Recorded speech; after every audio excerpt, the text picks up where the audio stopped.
মিথ্যা এবং সম্পূর্ণভাবে উনি নির্দোষ। 23 তারিখে যে কনভারসেশন হয়েছে সেই কনভারসেশন এর পরেই কিন্তু ইন্টারনেট বন্ধ হয়নি, বরং আরও ইন্টারনেট চালু করা হয়েছে। আজকে আইসিটি বিডি 7/7/2025 এই মামলায় জনাব জুনায়েদ আহমেদ পলক এর বিরুদ্ধে অভিযোগ গঠনের বিষয়ের জন্য ধার্য ছিল। অভিযোগ গঠনের আগে এই বিষয়ের উপরে অভিযোগ গঠন বিষয়ের উপরে এর আগে শুনানি হয়েছে। আমরা সেখানে এই অভিযোগ থেকে অব্যাহতির একটা দরখাস্ত দিয়েছিলাম। আজকে মাননীয় ট্রাইব্যুনাল সেটাকে রিজেক্ট করে তাদের বিরুদ্ধে 3টি চার্জে অভিযোগ গঠন করেছে।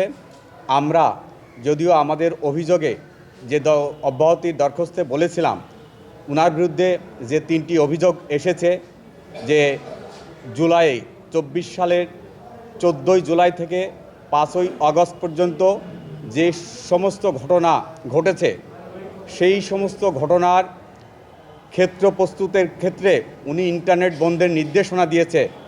আমরা সেখানে বলেছিলাম যে উনার কোনো নির্দেশনার অথরিটি ছিল না এবং উনার কোনো নির্দেশনা ছিল না, কখনোই উনি ইন্টারনেট বন্ধের ব্যাপারে কোনো নির্দেশনা দেননি বা এই ঘটনার ক্ষেত্র প্রস্তুতের উনার কোনো ভূমিকা ছিল না, বরং প্রথম থেকেই 14 জুলাই থেকেই সব সময় উনি যেটি বলেছিলেন, প্রসিকিউশনের যে এভিডেন্স দাখিল করেছে সেখান থেকেই আমরা বলেছি, সেই এভিডেন্স দেখিয়ে আমরা বলেছিলাম যে উনি প্রথম থেকেই ঘটনা যাতে প্রশমিত হয়, কোনো অনাকাঙ্ক্ষিত ঘটনা যাতে না হয়, সব সময় বিভিন্ন পর্যায়ে ইন্টারনেট কেন সীমিত করা হয়েছিল বা কী হয়েছিল প্রত্যেকটা ঘটনার উনি ব্যাখ্যা দিয়েছেন, বলেছিলেন।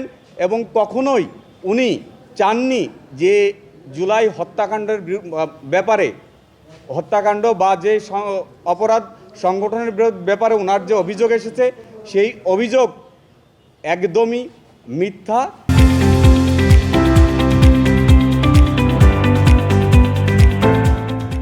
এবং সম্পূর্ণভাবে উনি নির্দোষ।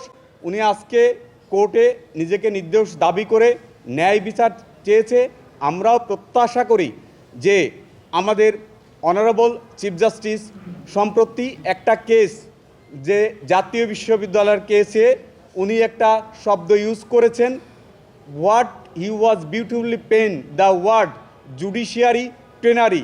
আমরা প্রত্যাশা করি মাননীয় ট্রাইব্যুনালের কাছ থেকে এই রকম বিষয়ে যাতে এই জুডিশিয়ারি ট্রেনারি যাতে না হয়, আমরা ন্যায় বিচার পাব সেটি আমরা প্রত্যাশা করি। এবং ওনার বিরুদ্ধে যে অভিযোগ এনেছে প্রসিকিউশন, আমরা সাক্ষ্য ওনাদের সাক্ষ্য থেকেই প্রমাণ করতে সক্ষম হব বলে প্রত্যাশা করি যে উনি নির্দোষ ছিলেন। উনি কোনো ইন্টারনেট বন্ধের ব্যাপারে বা এই যে ওনার বিরুদ্ধে যে অভিযোগ এনেছে সেই অভিযোগের ব্যাপারে ওনার কোনো সংশ্লিষ্টতা ছিল না, ওনার কোনো নির্দেশনা ছিল না। উনি সব সময় সতর্কভাবে প্রত্যেকটা ঘটনা ঘটার পরেই উনি বলেছেন। এখানে ট্রাইব্যুনাল একটি বিষয় উল্লেখ করেছে, অভিযোগের যখন ট্রাইব্যুনাল মৌখিকভাবে অভিযোগ পাঠ করে তখন একটি বিষয়, একটা কনভারসেশনের ব্যাপারে উল্লেখ করছেন। সেই কনভারসেশন কিন্তু 23 জুলাই, যখন 23 তারিখেই যে ইন্টারনেট আবার পুনরায় চালু করা হয়, ওনারা প্রসিকিউশন বলার চেষ্টা করেছেন এটাকে ষড়যন্ত্র বলেছেন, ক্ষেত্র প্রস্তুতের ফ্যাসিলিটেট করার যে ষড়যন্ত্র সেটি বলেছেন। বাট 23 তারিখে যে কনভারসেশন হয়েছে সেই কনভারসেশন এর পরেই কিন্তু ইন্টারনেট বন্ধ হয়নি, বরং আরও ইন্টারনেট চালু করা হয়েছে। বিদেশি আইনজীবী নিয়োগের ব্যাপারে আমরা একটা অ্যাপ্লিকেশন দিয়েছি।